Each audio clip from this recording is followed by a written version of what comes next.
Kalawatsa mo le whapawa si whukara sa malala le whaiwhiawhi. Ia tato amata tu I le whianga leo no whaali I primary school. Leo no si selanti ai. O mana e watu le nei ata o na iele upo e whai le taua whiawhi o ana. Si selanti o il tolo na ia ele matango whiawhi ne whiawhi. Ia ma ngata I tonu lea o whalea onga I no whaali. Ia na e si selanti o ele matango whiawhi.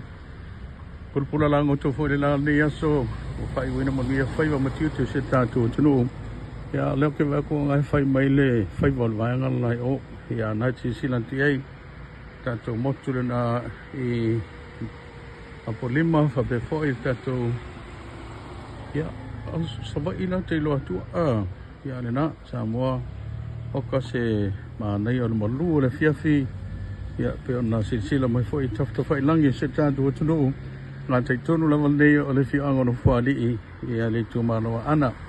Ia o le anga ina I pia, o sisilo ti ai, ia o le whale aunga I le tuana iuta, ia a paso le whale tū lea, e maota, ia, o sisilo ti ai. Kala kol pasila la whai elau moli o lo, a o whai la o lo kapia, le whianga no whaali I stafio au rau iloa, I le tālonga na kapi, a le ionia ana.